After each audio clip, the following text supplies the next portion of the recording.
Hello guys, இன்னைக்கு நம்ம பார்க்க போறது அந்த இசக்கை அனிமேயோட எபிசோட் 7 தான். ஸோ வீடியோக்குள்ள போறதுக்கு முன்னாடி ஒரே ஒரு லைக்கை போட்டுருங்க. அதே மாதிரி சேனலுக்கு புதுசா சப்ஸ்கிரைப் பண்ணிக்கோங்க. சரி வாங்க நம்ம டைம் மிஸ் பண்ணாம எபிக்குள்ள பார்க்கலாம். அந்த மாஸ்டர் ஏதோ ஒன்று பண்ணி இவங்க ரெண்டு பேரையும் அப்படியே பிடிச்சி வச்சுக்குது. மாஸ்டரோட இப்போதான் உண்மையான உருவத்தையே காட்டுறாங்க. அது ஒரு பேய் மாதிரி அப்படியே முன்னாடி வந்து பேசுது. என்ன பொண்ணு, நீ வந்து ரொம்ப வீக்கா இருக்க போல, உனக்கு வந்து ஒரு டிசைபிளா ஆக கூட உனக்கு தகுதி இல்ல. ஈவன் நீ ஒரு பொண்ணா இருந்தோம். பாரு அந்த பையன், இந்த உலகத்துல பசங்க ரொம்ப வீக்கு, ஆனா அவனே ஒரு டிசைபிளா மாறி இருக்கான். இது ரொம்ப வித்தியாசமா இருக்கு. பொண்ணு ஏதோ ஒண்ணு பேசலான்னு வருவாளா, அதுக்குள்ள அதோட வாயில வெப்ப போட்டு அடைச்சு வச்சுது. அப்படியே சைட்ல வந்து ஹீரோ கிட்டயும் அது பேச ஆரம்பிக்குது. என்னப்பா இது ரொம்ப டிஃபரெண்டா இருக்கு, நான் பார்த்த மென்சலியே. அதனால நான் என்ன பண்ண போறேன்னா, உன்னோட பாடியை நான் ஆக்குப்பை பண்ண போறேன். அதுக்கப்புறம் உன்னோட பாடியை நான் பொசஸ் பண்ண போறேன். நீ கவலைப்பட தேவையில்ல, அது கொஞ்ச நேரத்துக்கு தான். என்ன சொல்ற, என்னோட பாடியை வச்சு நீ என்னதான் பண்ண போற? அது உனக்கு தேவையில்லாத வேலை. அதாவது பொண்ணுங்களோட பாடியை வச்சு என்ன பண்ணுவோமோ அதே தான். ஆனா நீ கவலைப்பட தேவையில்ல, உன்னை விட்டக்கு அப்புறம் உன்னோட பாடியை அப்படியே துண்டு துண்டா ஆக்கி அப்படியே வேஸ்ட் ஆகாம நான் பாத்துக்கிறேன். இதனால உன்னோட பாடி வந்து வேஸ்ட் ஆகாது, புரியுதா? ஈவன் நீ ஒரு டாய் பாயா இருந்தாலும். இதை கேட்டோன்னு ஹீரோக்கு ரொம்ப கோவதா அவனோட யாங் ஸ்டிக் வச்சு பயங்கரமா தாக்கி விட்டுறான். இதை பார்த்துன்னு இருக்க அந்த பொண்ணு ரொம்ப ஆச்சரியமாகறா. அப்படி இவரால ஒரே ஸ்டைக்ல அந்த மாஸ்டரை கொல்ல முடியுது. எல்லாமே ஐயாவோட ட்ரைனிங் தான். என்னது, உங்ககிட்ட அவ்வளவு திறமையா? நீங்க உண்மையிலேயே அவசரம் தான். பரவாயில்ல, இந்த பொண்ணு என்ன சொன்னாலும் நம்புது. நம்ம இதை வச்சு ஓட்டிடலாம். சைடு அந்த மாஸ்டரை இன்னமும் விட்டு வைக்கல. அந்த மாஸ்டரை அப்படியே கொண்டுட்டு சைடா போக ஆரம்பிக்கிறான். இவர் வந்து ரொம்ப ஸ்ட்ராங்கா இருக்காரு. நான் பார்த்ததுலயே இது வரைக்கும் இவரு தான் ஸ்ட்ராங்கா நான் பார்த்திருக்கேன் மென்ஸ்ல. இது வரைக்கும் இவரு 2 வாட்டி என்ன காப்பாத்திருக்காரு. இப்போ இந்த மாஸ்டரையும் ஒரே ஸ்டைக்ல கொண்டுட்டாரு. ஹீரோ போகும்போது சிஸ்டம் பார்த்துன்னு இருக்கான். ஆமா, எவ்வளவு பெரிய மாஸ்டரை கொண்டா, இருந்தாலும் எனக்கு ஏன் இதுமே பாயிண்ட்ஸே கிடைக்கல? பறவையும் வந்து கேக்குது, ஆமா என்ன ஆச்சு, ரொம்ப சைலண்டா இருக்கிற மாதிரி தெரியுது. அதெல்லாம் ஒரு சீக்ரெட், அது என்னால உன்கிட்ட சொல்ல முடியாது. அப்படியா, சரி போ, எனக்கெல்லாம் அந்த சீக்ரெட் தேவையில்லை. ஆனா எனக்கு இன்னமும் புரியல, அந்த பாயிண்ட் எதுக்கு இன்னமும் வரல? அப்பனா அந்த மாஸ்டர் இது இன்னமும் உயிரோட இருக்கா என்ன? இப்போதான் அந்த மாஸ்டர் எழுந்து நிக்குமா, திடீர்னு அந்த டீமன் கல்டிவேட்டர் பயங்கரமா தாக்கி அப்படியே பிடிச்சது. நீ பண்ணதெல்லாம் சரியில்லை. நான் கஷ்டப்பட்டு தாக்குனா நீ என்னன்னா இப்படி ஓசியா நீ கிரெடிட் எடுத்துன்னு போற? அதே மாதிரி நாங்க கஷ்டத்துல இருக்கும் போது நீ அப்படியே ஓடி போயிட்டு எதுவுமே யோசிக்காம, இதெல்லாம் சரிதானா? நான் ஒன்னும் ஓடி போகல, நான் இங்கதான் இருந்தேன். அதாவது நான் அதை பிடிக்கலாம் அப்படின்னு தான் வெயிட் பண்ணேன். எப்படி பார்த்தாலும் உன்னால அதை பிடிச்சிருக்க முடியாது. இப்ப பாரு, நான் வந்து பிடிச்சிட்டேன். நீ என்ன சொல்ற எனக்கு புரியல. அதாவது அது என்ன ஆசைப்பட்டது? உன்னோட பாடியை அடையணும் அப்படின்னு ஆசைப்பட்டது. அதுவும் எதுக்கு? நீ ஒரு டிசைபிளா இருக்க. கண்டிப்பா அது உன்னோட பாடி அடைஞ்சதுக்கு அப்புறம் ஏகப்பட்ட விஷயத்த அது பண்ண ஆரம்பிக்கும். அதை அடையறதுக்குள்ளேயே நான் பிடிச்சிருப்பேன், வேற ஒண்ணும் இல்ல. சீன்ல டைரக்டா அந்த சின்ன பொண்ணோட டவுனுக்கு வராங்களா. அங்க பார்த்தா அவங்க அம்மாவை ஏதோ ஒரு அசாசின் பயங்கரமா தாக்கியிருக்கானா. வெளியே போக முடியல, ஏன்னா அங்க ஒரு 2 பேர் தடுக்கிறாங்க. அட செகண்ட் ஆன்டி, நீங்க வந்து என்ன பண்றீங்க? என்ன வந்து உள்ள போக விடுங்க. அம்மாவோட நிலைமை ரொம்ப மோசமா இருக்கு, நான் அதை பார்க்கணும். இல்ல இல்ல,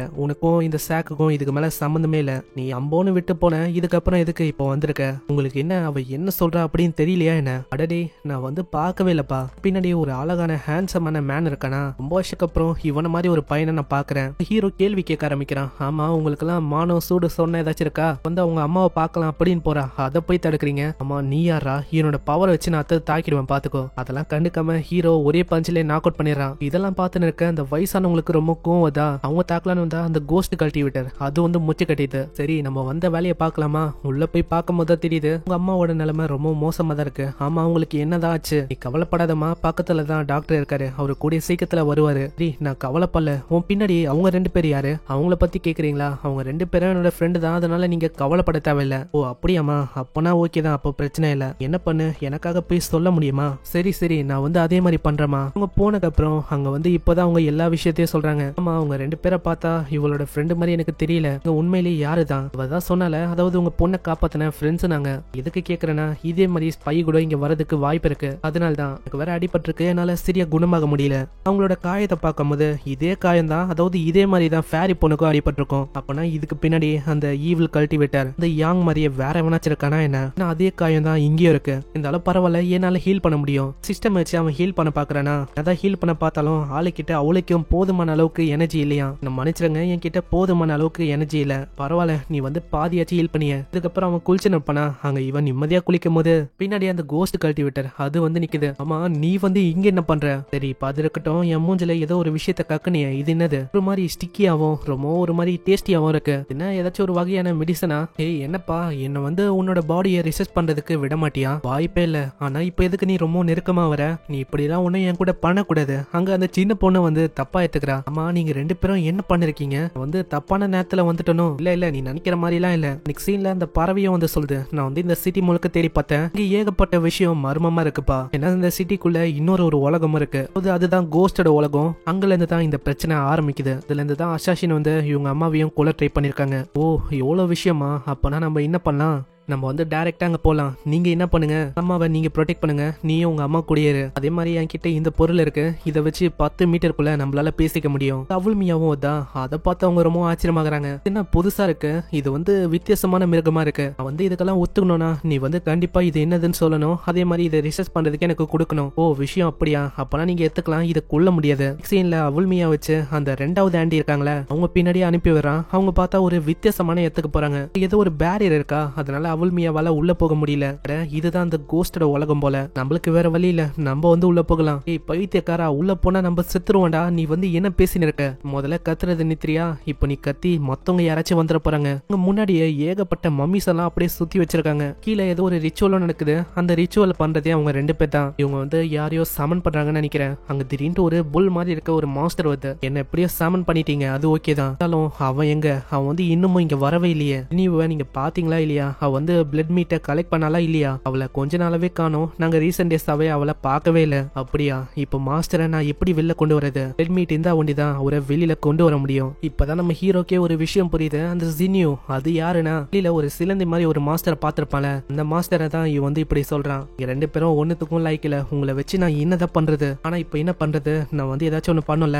இந்த டைம்ல நம்மள வந்து உழவு பார்க்கணும்னு 2 பேர் யாரோ ஒருத்தங்க பார்த்துன்னு இருக்காங்க. இந்த ஹீரோ பின்னாடி ஒரு பூதம் வந்து அப்படியே இவங்க 2 பேரை பிடிக்குது. மாஸ்டர் நீங்க சொன்ன மாதிரி இவங்க 2 பேரும் வேவு பார்த்திருக்காங்க, நீங்க என்ன பண்றீங்கன்னு. இல்ல நீங்க நினைக்கிற மாதிரிலாம் இல்ல, நாங்க தெரியாதனமா இந்த இடத்துக்கு வந்துட்டோம். நாங்க பாட்டுன்னு அப்படிக்க போய் நின்றோமா, அப்படியே நாங்க வழி தவறி வந்துட்டோம். சரி ஏதோ ஒண்ணு, உங்க 2 பேரை நம்ம வேலைக்கு ஆகுது, நான் வந்து இங்க இருந்து கிளம்ப போறேன். அப்பதான் என்னால அந்த பிளட் மீட்டை கொண்டு வர முடியும், மாஸ்டரை திரும்பவும் இந்த இடத்துக்கு சமன் பண்ண முடியும். அந்த ஜினியோ அவ வந்து எங்க போனான்னு தெரியல. இப்போ உனக்கு என்ன பண்ணும் தெரியல, இங்க இருக்கிற ஆளுங்களை என்ன பண்ணுமோ அதை நீ பண்ண. இந்த சைடு அந்த மாஸ்டர் ஒரு போர்ட்டலை உருவாக்கி போதா தடுக்கணும்னு ஹீரோ பாக்குறான். அதுக்குள்ள மேல இருந்து மம்மி மாதிரி நிறைய மாஸ்டர் ஹீரோவை அட்டாக் பண்ண ஆரம்பிக்குது. இதை ஒரு வாய்ப்பா வச்சு அது வெளியில போதா அங்க இந்த விஷயம் வந்து வெளி உலகத்துல இருக்க அந்த சின்ன பொண்ணோட அம்மா அவங்களுக்கு தெரியுது, இந்த மாஸ்டர் அந்த பேய்களோட உலகத்துல இருந்து வந்திருக்குன்னு நினைக்கிறேன். இதை நம்ம அப்படியே விடக்கூடாது.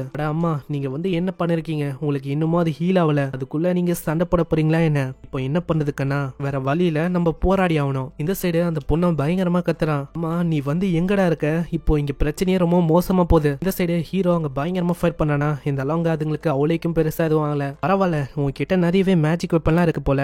நானும் பார்க்க ஆசைப்படுறேன், அதாவது உன்கிட்ட எவ்வளவு மேஜிக் வெப்பன் இருக்குன்னு பார்க்கலாம், உன்னால எவ்வளத்தை யூஸ் பண்ண முடியுதுன்னு. ஹீரோக்கு சிஸ்டம் வழியா மெசேஜ் வருது. அந்த சின்ன பொண்ணு வந்து கத்துன விஷயம் இப்பதான் இவனுக்கு கேக்குது. அவர் ஆபத்துல இருக்கலாம், நான் சீக்கிரமா முடிச்சுட்டு இங்க இருந்து போனோம். அங்க யாங்கோட ஸ்டிக் வச்சு பயங்கரமா தாக்குறானா, பார்த்து அந்த கோஸ்ட் பொண்ணு ரொம்ப ஆச்சரியமாகறா. பரவாயில்ல, உன்கிட்ட இந்த விஷயம்லாம் இருக்கும் அப்படின்னு நான் எதிர்பார்க்கல. ஆனா இந்த உலகத்துல உன்கிட்ட ஒண்டிதான் ஹெவன்லி மேஜிக் ஐட்டம் இருக்கு அப்படின்னு நீ யோசிக்க கூடாது. என்கிட்டயும் இருக்கு, எந்த இன்னமும் முழு பவரோட நான் யூஸே பண்ணல. ஹீரோ அவனோட பொருளை வச்சு தாக்கலான்னு போனா அவனோட பொருள் பார்த்தா அப்படியே தொங்கி போயிடுது. அடே டாமி பையலே எழுந்து கூடா, இப்பன்னு பார்த்தா நீ தொங்கி போவ. நான் வந்து சொன்னல, இது வந்து என்னோட உலகம், அதனால எந்த விதமான வெப்பனா இருந்தாலும் அதுக்கு பவரே இருக்காது என்னோட வெப்பன் முன்னாடி. அங்க அது பயங்கரமா தாக்குறதுக்கு வந்து இங்கே இந்த எபிசோட முடியுது. இந்த எபிசோடு இது வந்து உங்களுக்கு பிடிச்சிருக்கும்னு நினைக்கிறேன். பிடிச்சிருந்தா மறக்காம கீழே ஒரே ஒரு லைக் போட்டுருங்க. சேனலுக்கு நீங்க இது வரைக்கும் சப்ஸ்கிரைப் பண்ணலையா, சப்ஸ்கிரைப் பண்ணிக்கோங்க. அப்பதான் இதுக்கப்புறம் ஒரு அனிமேஸ் உங்களுக்கு நோட்டிபிகேஷன் வரும். சேனலோட பிளேலிஸ்ட் செக்ஷனை அடிக்கடி செக் பண்ணுங்க, ஏன்னா அனிமேஷன் அப்டேட் பண்ணுவேன். நான் ஃபர்ஸ்ட் சேனலோட அனிமேவியை நான் இங்கேயே அப்டேட் பண்றேன், ஸோ அதையும் உங்களால பார்த்து என்ஜாய் பண்ண முடியும். நான் உங்களை நெக்ஸ்ட் எபிசோட்ல சந்திக்கிறேன். தேங்க்யூ ஃபார் வாட்சிங். sayonara.